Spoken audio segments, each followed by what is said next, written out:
ચાલો સૌપ્રથમ તો બધા જ બાળકોને મારા જય સ્વામિનારાયણ. આપણે 3 લેક્ચર જે છે દ્રાવણો ચેપ્ટરના એ જોયા અને લાસ્ટ લેક્ચરની અંદર બાળકો આપણે અમુક લાસ્ટમાં એક સૂત્ર જોયું હતું જેમાં મેં તમને કીધું હતું કે લખાણ સંબંધિત પ્રશ્નો જે છે એ સોલ્વ કરવા માટે તમારે ઉપયોગી થશે.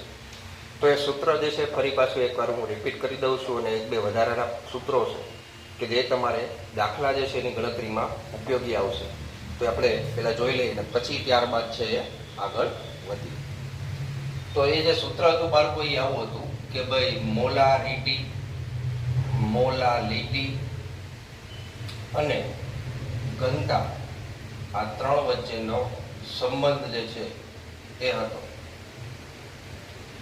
સૂત્ર જે છે બાળકો એ કંઈક આવું હતું કે ભાઈ molality small m is equal to molarity ગુણ્યા 1000 છેદમાં ઘનતા ગુણ્યા 1000 માઇનસ મોલારિટી એટલે કે કેપિટલ M ગુણ્યા આણ્વીય દળ એટલે કે જે પદાર્થ તમને આપ્યો છે એનું આણ્વીય દળ. તો આની ઉપરથી બાળકો તમને શું મળે તો કે કોઈ બી બે તમને આપેલા હોય, મોલારિટી અને ઘનતા આપી હોય તો મોલારિટી મળી જાય, મોલારિટી અને ઘનતા હોય તો મોલારિટી મળી જાય. ટૂંકમાં કોઈ બી બે તમને આપ્યા હોય તો એની ઉપરથી ત્રીજું જે છે એ સરળતાથી તમે મેળવી શકો એના માટેનો આ સંબંધ છે. તો આ જે છે ખાસ ઉપયોગી છે એટલે તમે લખી પણ નાખજો. બીજા પણ અમુક સંબંધ જે છે એ તમને લખાવું છું. દાખલા તરીકે મોલ અંશ છે જેને આપણે દર્શાવીએ x હોય તો મોલ અંશ ઇઝ ઇક્વલ ટુ લખી શકાય મોલાલિટી અપોન મોલાલિટી પ્લસ 55.55. આનો મતલબ એમ થયો કે આ મોલાલિટી નાનો m છે એટલે મોલાલિટી અને મોલ અંશ વચ્ચેનો સંબંધ છે અને 55.55 છે એ પાણીના મોલ છે. એ પાણીના મોલ છે ને આ સૂત્ર છે એ ક્યારે વાપરવાનું તો કે જ્યારે ક્યારે પણ જલીય દ્રાવણ હોય તો જલીય દ્રાવણ માટે આ સૂત્ર છે એ તમે વાપરી શકો છો. અને 55.55 છે એ પાણીના મોલ છે એ કઈ રીતના આવ્યા એ પણ હું તમને કહી દઉં છું. હવે હું એમ કહું કે મારી પાસે 1 લીટર પાણી છે. 1 લીટર પાણી એટલે 1000 ml પાણી થાય. પણ તમને ખ્યાલ છે કે પાણીની ઘનતા છે એ 1 હોય. એના મતલબ એમ થયો કે જે પાણીનું દળ છે એ જ એનું કદ થાય. તો હું 1000 ml પાણી કહું કે 1000 ગ્રામ પાણી કહું બંને એક જ થાય. કેમ તો કે કારણ પાણીની ઘનતા જે છે ઇઝ ઇક્વલ ટુ દળના છેદમાં કદ અને ઘનતા 1 હોય, પાણીની ઘનતા 1 છે તો આને આમ લઈ જાવ તો ધેરફોર પાણી માટે જેનું દળ થાય એ જ એનું કદ થશે. તો એટલા માટે હંમેશા યાદ રાખજો કે પ્રશ્નમાં જ્યારે ક્યારે પણ પાણીનું તમને દળ આપેલું હોય ત્યારે દળ નહીં પણ એકચ્યુઅલી પાણીનું કદ આપેલું હોય છે. કેમ તો કે પાણીની ઘનતા છે એ 1 હોય છે. તો આ જે સૂત્ર છે બાળકો એ મોલ અંશ અને મોલાલિટીનો સંબંધ છે. હવે આ વાત કરતા હતા કે 55.55 કેમ આવ્યું સર તો કે પાણીના તમે મોલ ગયો is equal to mole is equal to દળના છેદમાં આણ્વીય દળ. કોઈ પણ પદાર્થનું દળ અને એના છેદમાં એના આણ્વીય દળ લ્યો તેના મોલ મળી જાય. તો 1 લીટર પાણી હોય તો એ 1000 ગ્રામ આપણે પાણી લે છે એનું દળ છે. પાણીનું આણ્વીય દળ 18 છે. H2O નું આણ્વીય દળ 18 હોય. તો આ તમે કરશો એટલે એ આવશે 55.55. સો આ રીતના જે છે અહીંયા 55.55 છે એ આવે છે. 55.55 શું છે તો કે પાણીના મોલ છે. શું છે? પાણી. ક્યારે વાપરવાનું? જલીય દ્રાવણ માટે. એનો મતલબ એમ તો કે દ્રાવક તરીકે પાણી હોય તો, બાકી નહીં. ખ્યાલ આવે છે બાળકો? ત્યારબાદ હજી એક સૂત્ર છે molality small m is equal two percentage W/V ગુણ્યા ઘનતા ગુણ્યા 10 છેદમાં દ્રાવ્યનું આણ્વીય દળ. આ સંબંધ કોના કોના વચ્ચે છે તો કે ઘનતા, મોલારિટી અને દળથી કદમાં ટકાવારી એની વચ્ચેનો આ સંબંધ છે. કોઈ બી બે આપ્યું હોય તો એની પછી ત્રીજું જે છે એ તમે સરળતાથી મેળવી શકો છો. બીજી વસ્તુ આ વાત થઈ સૂત્રોની કે જે તમને ઉપયોગી થશે શેમાં, તો કે લખાણ સંબંધિત પ્રશ્નો જે છે એ સોલ્વ કરવા માટે. કારણ કે આમાં નોર્માલિટી જે છે એ તમારે 11મા ધોરણની અંદર આવી ગયું છે, પણ એક નોર્માલિટી અને મોલારિટી જે છે એની વચ્ચેનો સંબંધ પણ તમને આપી દઉં છું. નોર્માલિટી જે તમે ભણી ગયા છો 11માં is equal to molarity capital M ગુણ્યા સંયોજકતા. આ જે છે બાળકો એ નોર્માલિટી અને મોલારિટી એની વચ્ચેનો સંબંધ છે. તો નોર્માલિટી એપી હોય તો એની પછી મોલારિટી મળી જાય, અને મોલારિટી એપી હોય તો એની પછી નોર્માલિટી છે મળી જશે. 11મા ધોરણની અંદર તમે નોર્માલિટી વિશે છે બધું ભણી ગયા છો, એટલે એ ડિટેલમાં આપણે નથી જતા, પણ આ સંબંધ જે છે એ ઉપયોગી છે કે જેથી કરીને તમને કોઈ બી એક આપ્યું હોય તો બીજું મળી જાય, આ આપ્યું હોય તો આ મળી જશે. તો લાસ્ટ લેક્ચરમાં બાળકો આપણે દ્રાવ્યતા વિશે છે એ ભણ્યા હતા. એમાં આપણે ઉદાહરણ ઘનનું પ્રવાહીમાં ઉદાહરણ જે છે એ જોયા હતા. અને દ્રાવ્યતા છે એ આધાર રાખતું હતું દ્રાવ્ય અને દ્રાવકના સ્વભાવ પર, તાપમાન પર અને દબાણ પર. ત્યારબાદ બાળકો આજે જોશું આપણે વાયુની પ્રવાહીમાં દ્રાવ્યતા. એનો મતલબ એમ થયો કે અહીંયા જે દ્રાવણ છે એ પ્રવાહી છે અને દ્રાવ્ય છે એ વાયુ છે.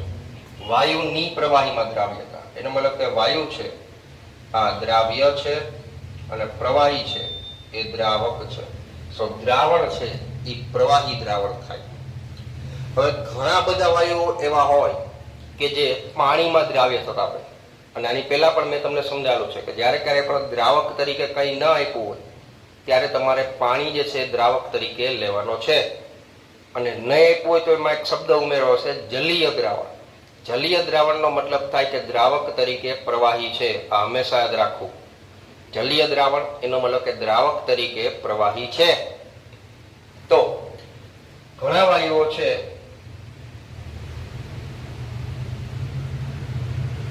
એ પાણીમાં દ્રાવ્ય હોય છે.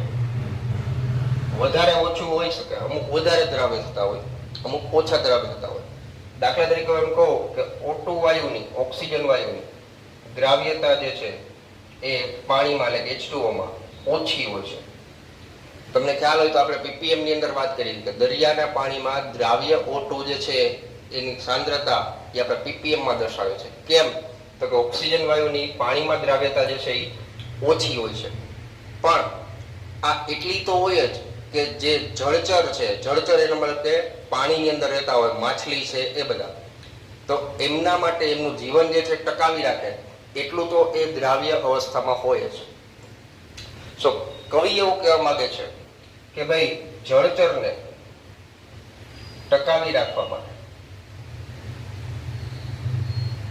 ઉપયોગી છે કે દરિયાના પાણીમાં જે કોઈ બી દ્રાવ્ય O2 જે છે ભલે એની સાંદ્રતા ઓછી છે પણ દરિયાઈ જીવ હોય એટલે કે જળચર પ્રાણીઓ હોય એને ટકાવી રાખવા માટે આ જે દ્રાવ્ય O2 જે છે એનું પ્રમાણ છે એ એટલું ઉપયોગી છે. અને એની જ સામે વાત કરું તો HCl ની પાણીમાં દ્રાવ્યતા જે છે એ વધારે છે. HCl વાયુ છે એ પાણીમાં દ્રાવ્ય વધારે થાય છે O2 કરતા. O2 જે છે એ ઓછો દ્રાવે છે, HCl છે તો વધારે દ્રાવે છે. કારણ કે આપણે વાત કરી કે ભાઈ પાણીમાં કોઈ પણ વાયુ જે છે એની દ્રાવ્યતા વધારે અથવા ઓછી હોઈ શકે છે. તો અહીંયા આપણે વાત કરીએ HCl ની પાણીમાં દ્રાવ્યતા જે છે એ વધારે છે. અને જેમ જેમ તમે આમાં દબાણ જે છે એ વધારતા જશો, જેમ જેમ તમે દબાણ જે છે એ વધારતા જશો એમ એમ સામાન્ય રીતે વાયુના અણુઓની દ્રાવ્યતા છે એ વધતી જાય. દબાણ વધતા વાયુના અણુઓની દ્રાવ્યતા જે છે એ વધે છે. કઈ રીતના સર એ ખબર પડે એના માટે આપણે અમુક ઉદાહરણ લઈએ. અહીંયા આપણે બે પાત્ર જે છે એ લેશું.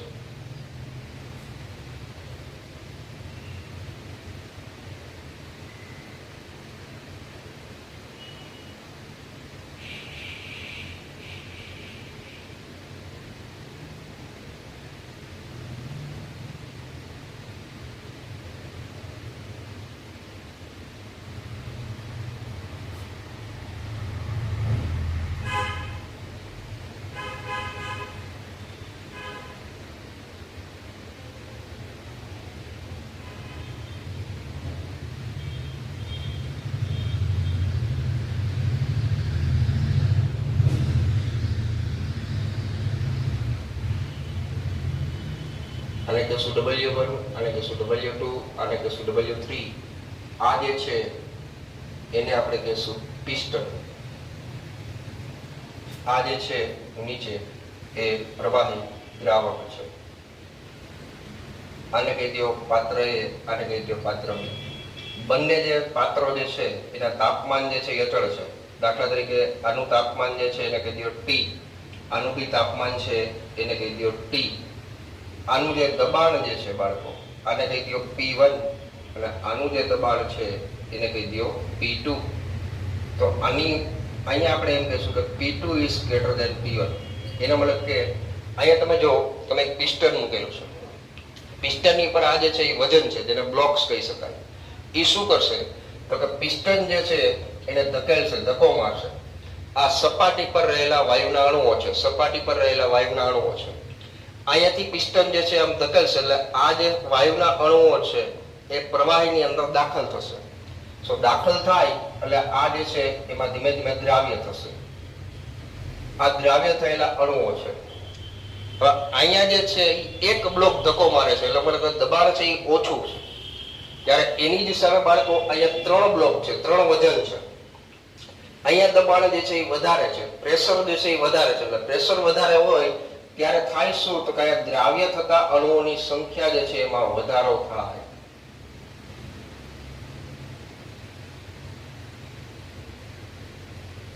સો અહીંયા દ્રાવ્ય થતા અણુઓની સંખ્યા વધારે છે, અહીંયા દ્રાવ્ય થતા અણુઓની સંખ્યા છે એ ઓછી છે.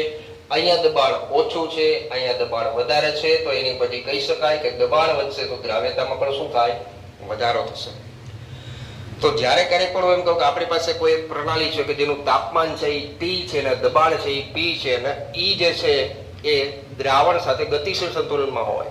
તો ગતિશીલ સંતુલનમાં હોય એનો મતલબ શું થાય કે દ્રાવણમાં દાખલ થતા અણુઓની સંખ્યા એ જેટલી જે છે એટલા જ દ્રાવણમાંથી બહાર નીકળતા અણુઓની સંખ્યા હોય તો એને ગતિશીલ સંતુલન સ્થપાય એમ કીધું કહેવાય.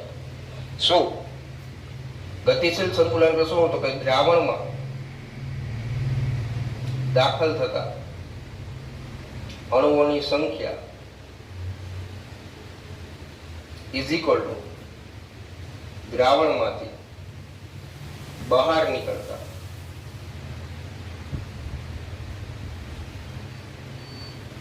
અણુઓની સંખ્યા. આ ક્યારે થાય તો કે જ્યારે ક્યારે પણ ગતિશીલ સંતુલન સ્થપાય. શું થાય? ગતિશીલ સંતુલન.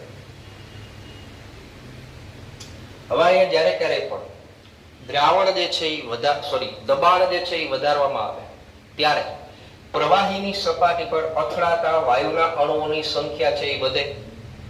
દબાણ તમે વધારો છો તો પ્રવાહીની સપાટી પર અથડાતા વાયુના અણુઓની સંખ્યા છે એમાં તો વધારો થાય અને પ્રતિ એકમ કદ ધરાવતા દ્રાવણમાં દાખલ થતા અણુઓની સંખ્યા છે એ પણ વધશે. એને હિસાબે કહી શકાય કે દબાણ વધતા વાયુમય અણુઓની અથવા વાયુની પ્રવાહીમાં દ્રાવ્યતા છે એમાં વધારો થાય છે. હવે ભાઈ આ તો દેખીતી વાત છે. અહીંયા થોડું ઘણું પ્રેશર છે, આ દબાવશે એટલે આ દાખલ થાય. અહીંયા પ્રેશર વધારે છે તો અહીંયા દાખલ થતા અણુઓની સંખ્યા વધારે હોય. વાયુમાં અહીંયા પ્રવાહીમાં દાખલ થતા અણુઓની સંખ્યા વધારે છે તો અહીંયા દ્રાવ્યતા છે એ વધારે થાય, અહીંયા દ્રાવ્યતા છે એ ઓછી થાય. તો દબાણ ક્યાં વધારે હતું તો કે આમાં. તો આનો મતલબ એમ થયો કે અહીંયા દ્રાવ્ય થતા અણુઓની સંખ્યા જે છે એ વધારે છે. કેમ વધારે છે તો કે દબાણ છે એ વધારે છે. દબાણ છે એ વધારે છે. સો અહીંયા એમ કહી શકાય કે દબાણ વધારતા પ્રવાહીમાં દાખલ થતા અણુઓની સંખ્યા વાયુના અણુઓની સંખ્યા એમાં શું થાય છે તો કે વધારો થાય છે. એના હિસાબે એની દ્રાવ્યતા છે એમાં વધારો થાય છે. તો દબાણ વધતા પ્રવાહીના એકમ કદમાં દાખલ થતા વાયુના અણુઓની સંખ્યા એ વધશે. અથવા એમ પણ કહી શકાય કે દબાણ વધારતા પ્રવાહીની સપાટી પર અથડાતા વાયુના અણુઓની સંખ્યા છે એમાં પણ શું થાય? વધારો થાય. ટૂંકમાં આનો સારાંશ એટલો જ છે કે જેમ જેમ તમે દબાણ જે છે એ વધારતા જાઓ એમ એમ વાયુમય દ્રાવ્ય પ્રવાહી દ્રાવકમાં દ્રાવ્યતા છે એમાં વધારો થાય. શું થાય? એમાં વધારો થાય. ત્યાં આની ઉપરથી કહી શકાય કે અહીંયા ઓછું પ્રેશર છે, અહીંયા વધારે પ્રેશર છે, વધારે દબાણ છે, તો વધારે આ દાખલ થશે. તો અહીંયા દ્રાવ્ય તત્વોની સંખ્યા વધારે છે, આ દ્રાવ્ય તત્વોની સંખ્યા ઓછી છે, તો અહીંયા દ્રાવ્યતા ઓછી કહેવાય, અહીંયા દ્રાવ્યતા વધારે કહેવાય. તો દબાણ વધતા દ્રાવ્યતામાં પણ શું થાય? વધારો. ખ્યાલ આવી ગયો બાળકો? ક્લિયર થઈ ગયું બધાને? તો ચાલો બાળકો આનો સ્ક્રીનશોટ છે એ તમે લઈ લો.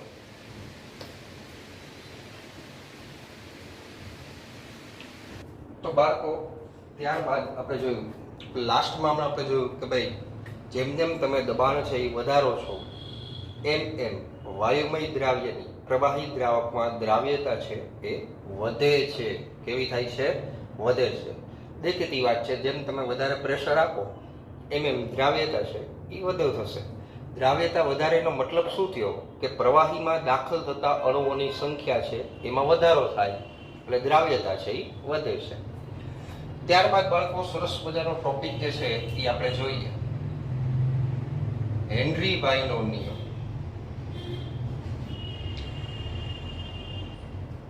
હેનરીભાઈનો નિયમ પહેલા તો આ છે શેના માટે?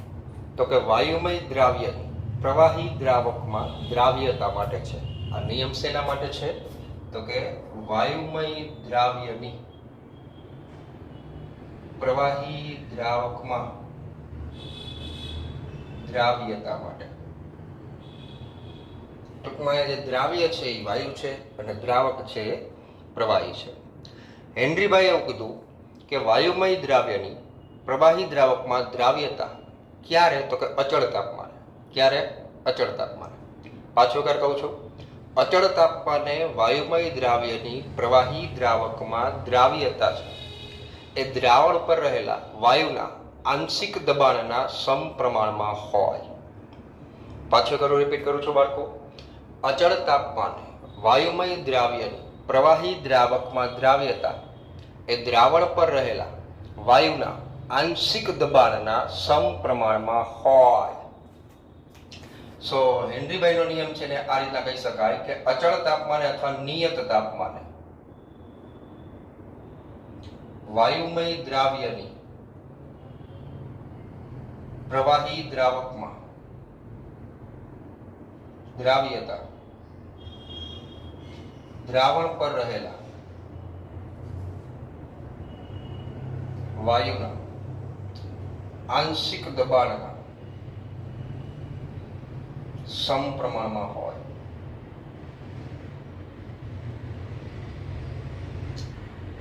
આ જ વસ્તુ ડાલ્ટનભાઈ, તમને ખ્યાલ છે બીજા વૈજ્ઞાનિક ડાલ્ટન, જોન ડાલ્ટન. તો ડાલ્ટનભાઈ એવું કીધું કે વાયુમય દ્રાવ્યની પ્રવાહી દ્રાવકમાં દ્રાવ્યતા છે એ વાયુના આંશિક દબાણનો અવયવ છે. એવું કયા ભાઈએ કીધું? તો કે ડાલ્ટનભાઈ. વાયુમય દ્રાવ્યની પ્રવાહી દ્રાવકમાં દ્રાવ્યતા જે છે એ વાયુના આંશિક દબાણનો અવયવ છે.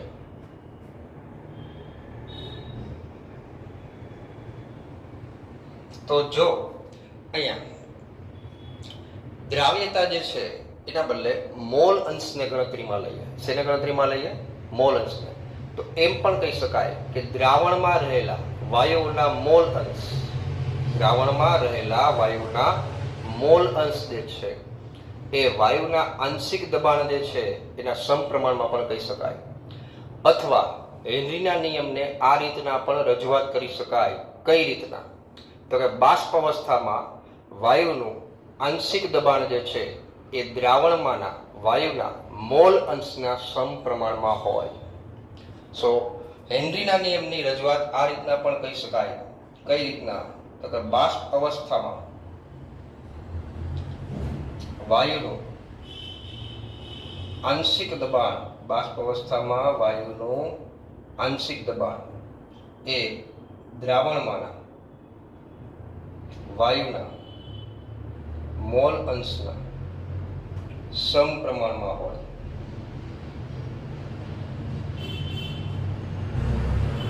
ટૂંકમાં દ્રાવ્યતાને જ બદલે અહીંયા મોલ અંશને ગણતરીમાં લીધું છે. તો હેનરીના નિયમને આ રીતના પણ દર્શાવાય છે. કઈ રીતના? તો કે બાષ્પાવસ્થામાં વાયુનું આંશિક દબાણ એ દ્રાવણમાંના વાયુના મોલ અંશના સમપ્રમાણમાં હોય. તો આને ગાણિતિક રીતે બાળકો આ રીતના દર્શાવી શકાય છે. પી ચલે છે એક્સ. પી વાયુનું આંશિક દબાણ અને એક્સ દ્રાવ્યતા મોલ અંશ છે. ચલે છે દૂર કરવા માટે અચળાંક ઉમેરવો પડે. સો ધેરફોર અહીંયા કરશું પી બરાબર kh ઇન્ટુ એક્સ, જ્યાં પી જે છે એ વાયુનું આંશિક દબાણ છે, એક્સ જે છે એને કહેવાય દ્રાવ્યતા મોલ અંશ, અને kh જે છે એને કહેવાય હેનરીભાઈનો અચળાંક. શું કહેવાય બાળકો? હેનરીભાઈનો અચળાંક. સો આ જે સૂત્ર છે એ ઉપયોગી છે. તમારે દાખલા જે છે એની ગણતરી પણ આ સૂત્ર પરથી તમે કરી શકશો. પી ચલે છે એક્સ, ચલે છે દૂર કરવા માટે અચળાંક મેળવ્યો છે. અચળાંક જે છે કીધું છે kh. kh જે છે એ kh હેનરી અચળાંકનું મૂલ્ય જે છે એ તાપમાન આધારિત છે બાળકો. કેવું છે? તાપમાન આધારિત. એટલે મતલબ કે તાપમાન જે છે એ બદલાય તો હેનરી અચળાંક kh નું મૂલ્ય પણ બદલાઈ જશે. અને એક જ વાયુ માટે જુદા જુદા તાપમાને kh નું મૂલ્ય પણ જુદું જુદું હોય. વાયુ એનો જ છે, તાપમાન બદલાય kh નું મૂલ્ય પણ બદલાય છે. કેમ ભાઈ? કેમ કેમ કેમ? તો કે kh નું મૂલ્ય છે એ તાપમાન આધારિત છે. એટલા માટે એમ થયો કે એક જ વાયુ માટે જુદા જુદા તાપમાને kh નું મૂલ્ય જુદું હોય. કેવું હોય છે? જુદું હોય છે. પણ એ કઈ રીતના? તો કે સામાન્ય રીતે એવું જોવા મળે છે કે તાપમાન વધતા kh નું મૂલ્ય છે એ પણ વધે છે. કેવું થાય છે? વધે છે. પણ તાપમાન વધતા વાયુમય દ્રાવ્યની પ્રવાહી દ્રાવકમાં દ્રાવ્યતા છે એ ઘટે છે. જેને હિસાબે કહી શકાય કે આ બંને જે છે એ વ્યસ્તમાં થશે. જો બાળકો સમજાવો, તાપમાન વધતા દ્રાવ્યતા ઘટે. તાપમાન વધતા દ્રાવ્યતા કેવી થાય? આ બંને વ્યસ્તમાં છે, આ બંને સમપ્રમાણમાં હોય તો આ બંને પણ વ્યસ્ત પ્રમાણમાં થાય ને. ટૂંકમાં એમ કહી શકાય કે જો કોઈ વાયુ માટે એના kh નું મૂલ્ય, હેનરી અચળાંકનું મૂલ્ય વધશે તો એની દ્રાવ્યતામાં ઘટાડો થાય. શું થાય? ઘટાડો થાય. આ યાદ રાખજો. શું? તો કે કોઈ વાયુ માટે kh નું મૂલ્ય વધતા તેની દ્રાવ્યતા છે એ ઘટશે. આ બંને વ્યસ્ત પ્રમાણમાં છે, આ બંને સમપ્રમાણમાં છે તો આ બંને પણ વ્યસ્ત થાય ને. સો હંમેશા યાદ રાખજો કે kh નું મૂલ્ય વધતા દ્રાવ્યતા છે ઘટશે. હવે બાળકો તમને ખ્યાલ છે કે પી દબાણ છે, દબાણનો એકમ બાર થાય. એક્સ મોલન્સ છે, દ્રાવ્યતા મોલન્સ. મોલન્સ એકમ રહી છે, એનો કાંઈ એકમ જ નથી. તો એનો મતલબ એમ થયો કે kh જે છે એ હેનરી અચળાંકનો જે એકમ જે છે એ દબાણનો એકમ થાય. એ શું થાય? તો કે 12. શું થાય? જે દબાણનો એકમ છે. સો હંમેશા યાદ રાખજો કે ભાઈ kh જે છે એ એકમ રહિત નથી. જે દબાણનો એકમ છે એ જાણો થશે. કેમ? તો કે આ જે છે એ એકમ રહિત છે. સો આ વસ્તુ જે છે ધ્યાનમાં રાખવી. બીજી વસ્તુ બાળકો, તો આપણે એક ગ્રાફ જોઈએ.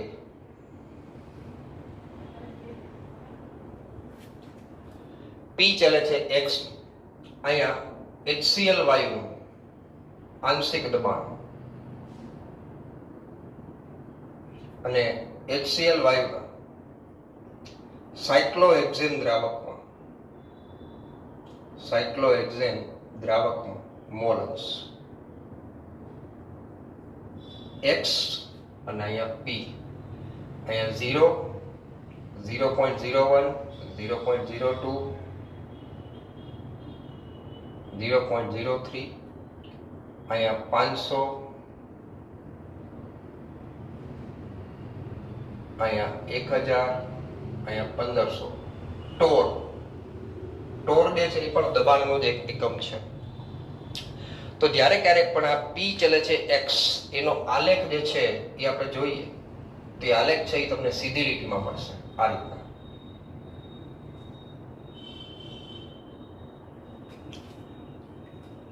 પી ચલે છે એક્સ, એનો જે આલેખ છે એ સીધી લીટીમાં મળશે, જેમાં ઢાળ ઉપરથી તમને હેનરી અચળાંક KH નું મૂલ્ય છે એ મળશે. ઢાળ કઈ રીતના મળે? દાખલા તરીકે બાળકો આપણે ઢાળ લઈએ, અહીંયા કહી દો A અને કહી દો B અને આને કહી દો C, તો આ ઢાળ જે છે એ AC થાય.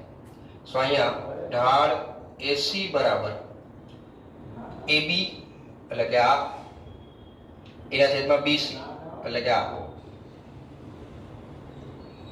સો ઢાળ AC બરાબર લખી શકાય AB ના છેદમાં BC, અને બીજું કાંઈ નહીં, હેનરી અચળાંક KH નું મૂલ્ય છે.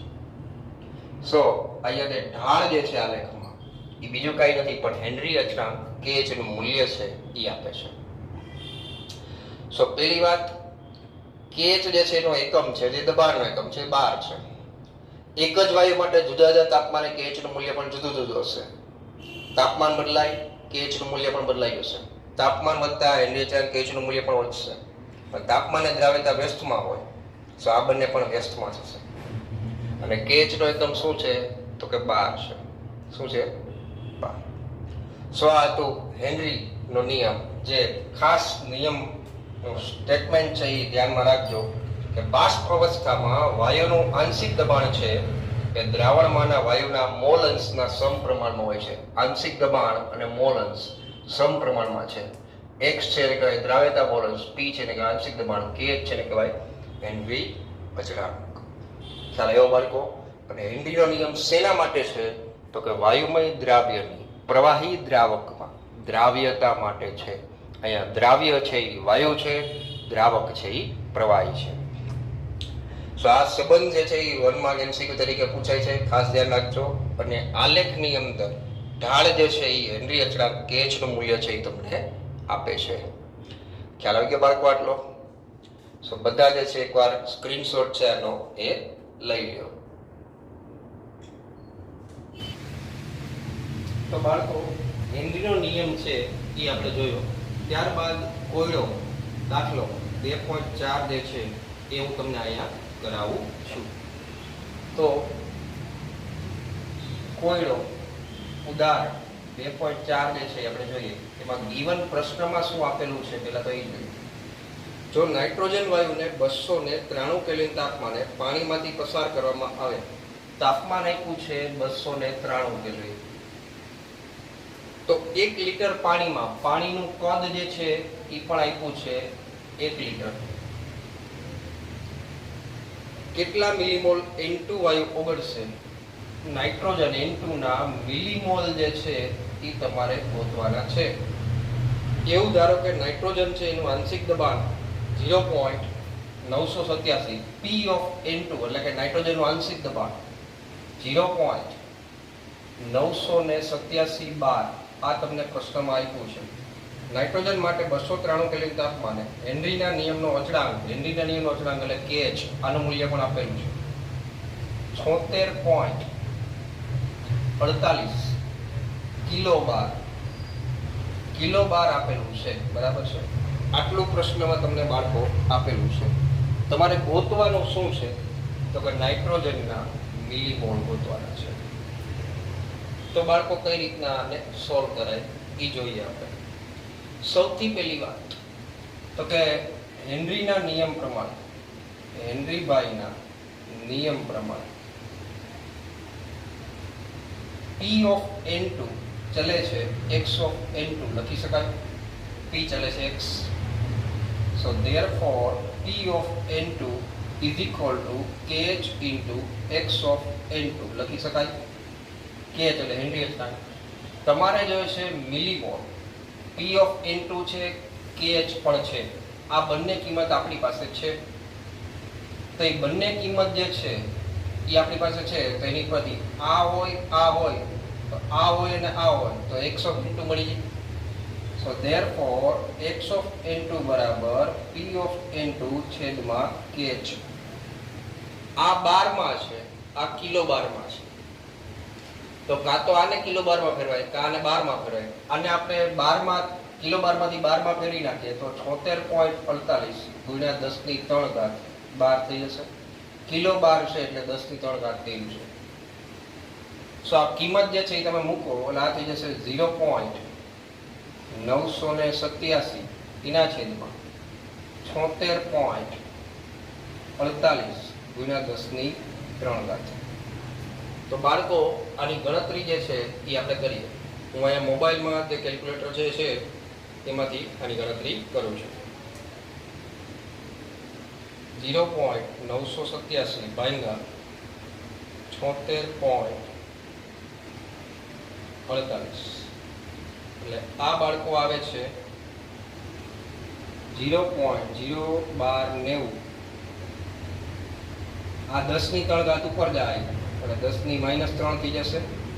આને વ્યવસ્થિત લખો એટલે 1.29. આ 10⁻2 અને -3 આ થઈ જશે ગુણ્યા 10⁻5.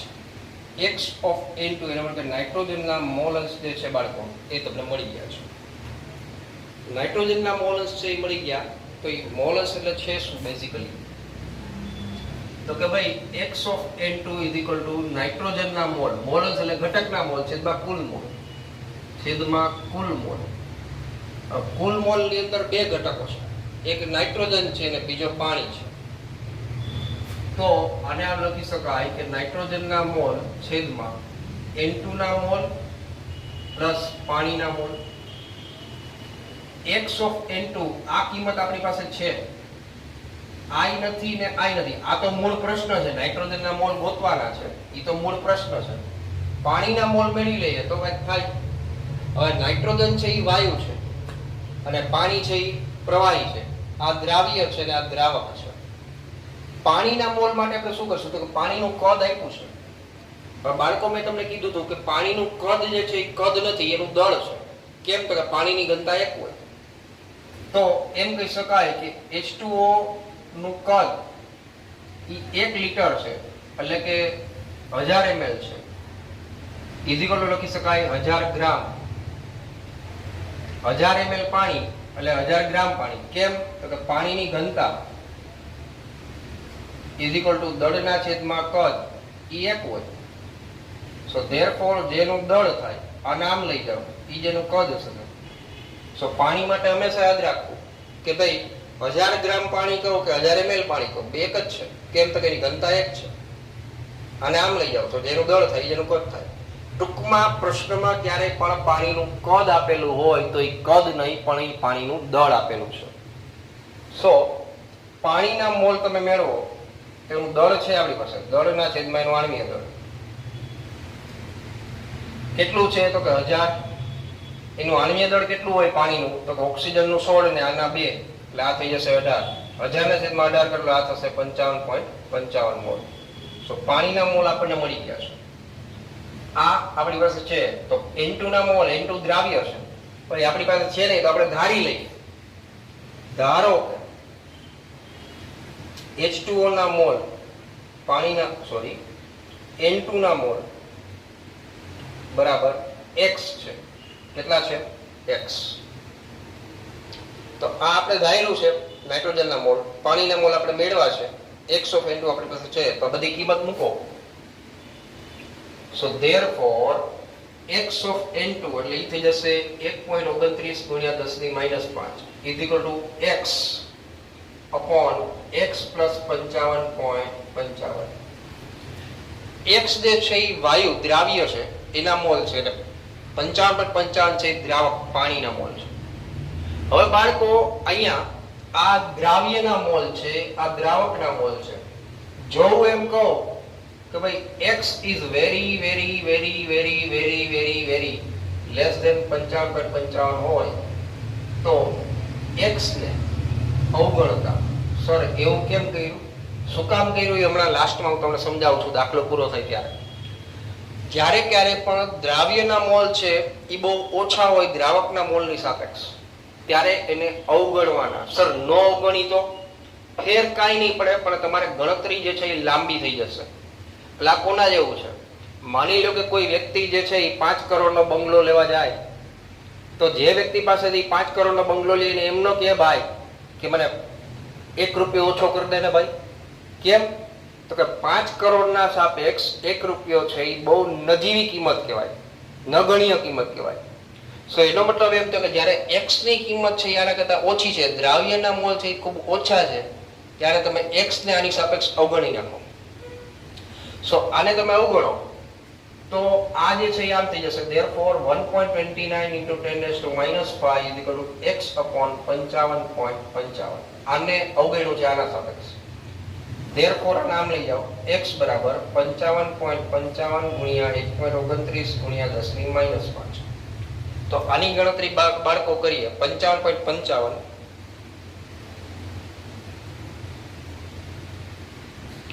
ગુણ્યા 1.29 71.65 ગુણ્યા 10 ની minus 5 આને વ્યવસ્થિત લખો એટલે 7.16 આમાં એક કિંમત ઘટાડી તો આમાં એક કિંમત વધે એટલે આ થઈ જશે 10 ની minus 4 મોલ આ મળી ગયા તમને મોલમાં કિંમત આની મળી છે મોલમાં મળી છે પણ આપણે શું જોઈએ છે એના મિલીમોલ જોઈએ છે શું જોઈએ છે મિલીમોલ આ જે કિંમત મળી એ મોલમાં મળી છે આ બાળકો ખબર પડી અહીંયા 1 પોઈન્ટ ઘટાડ્યો છે 71 ની બદલે 7 પોઈન્ટ કર્યા છે અહીંયા 1 પોઈન્ટ ઘટાડ્યો તો 1 પોઈન્ટ વધે તો તમને એમ થાય કે સર વધે તો 5 ને બદલે 6 ન થવું જોઈએ અરે બુઠા આગળ સાઈન માઈનસ છે જો આ માઈનસ છે બુઠા એટલે આ 5 ને બદલે 4 થયું છે આ આન્સર મળ્યો એ મોલમાં મળ્યો પણ આપણે જોઈએ છે મિલીમોલમાં તો મોલને તમારે મિલીમોલમાં કન્વર્ટ કરવું પડે 1 મોલ બરાબર 1000 મિલીમોલ થાય અથવા કહી શકાય કે 10 ની 3 ઘાત મિલીમોલ બે જ થયું અહીંયા કાંઈ નથી એટલે હું એક કરું તો એમાં કાંઈ ફેર પડે નહીં પડે તો આ મોલ છે અને મિલીમોલમાં કરવો છો therefore x બરાબર 7.165 ગુણ્યા 10 ની -4 ગુણ્યા 10 ની 3 મિલીમોલ -4 અને +3 એટલે -1 વધશે એ -1 કરો એટલે આ થઈ જશે 0.716 મિલીમોલ સો આ જે છે એ તમારો જવાબ છે 10 ની -1 10 ની માઇનસ એટલે છેદમાં તમે 10 કરો તો 7.165 હોય ભાગ્યા 10 કરો એટલે 0.71 મિલીમોલ આ તમારો આન્સર છે હવે તમને પ્રશ્ન થાય કે સર તમે આ કેમ અવગણ્યા હતા એનું પણ તમને કારણ સમજાવી દો x ની કિંમત કેટલી આવી તો કે મોલમાં આટલી આવે છે આ કિંમત છે એ મોલમાં આટલી થાય 0.000765 મોલ થયા હવે 55.55 પ્લસ 0.0007 તો એ 55.55 ના સાપેક્ષ આને અવગણી શકાય કે નહીં એટલા માટે આ પ્રકારના દાખલામાં સામાન્ય રીતે અહીંયા જે દ્રાવ્યના મોલ હોય એને દ્રાવકના મોલની સાપેક્ષ અહીંયા અવગણવાના આ દાખલાની અંદર બે વસ્તુ તમારે ધ્યાનમાં રાખવાની છે પહેલું કે અહીંયા દ્રાવ્યના મોલને દ્રાવકના મોલની સાપેક્ષ સામાન્ય રીતે અવગણી નાખો કારણ કે બહુ કિંમત ઓછી હશે અને બીજું પ્રશ્નમાં જે તમને પાણીનું કદ આપી દીધું છે એ પાણીનું કદ નથી પણ એનું દળ છે કેમ તો કે પાણીની ઘનતા જે છે એ 1 હોય છે સો જેનું દળ હોય એ જ એનું અહીંયા કદ થશે સો આ તો આ દાખલો બહુ સરસ મજાનો છે શું પૂછ્યું છે ક્યાં ગણતરીમાં ધ્યાન રાખવાનું બધું ધ્યાન રાખો અહીંયા જવાબ મળ્યો એ મોલમાં મળ્યો છે આપણે આન્સર મિલીમોલમાં જોઈએ છે તો એને મિલીમોલમાં આપણે રૂપાંતર કર્યું છે 1 મોલ બરાબર 1000 મિલીમોલ થાય સો આ તો અગત્યનો દાખલો સો બાળકો અહીંયા જો બધા અને સ્ક્રીનશોટ છે બધા લઈ લો આજના દિવસે બાળકો અહીંયા માત્ર ને માત્ર અહીંયા સુધી રાખીએ છીએ આવતા લેક્ચરમાં નેક્સ્ટ આના ઉપયોગથી આ એનડીનો નિયમ છે એના ઉપયોગથી આપણે નેક્સ્ટ લેક્ચરમાં સ્ટાર્ટ કરશું આજના દિવસે માત્ર ને માત્ર આટલું જ બધા જ બાળકોને મારા જય સ્વામિનારાયણ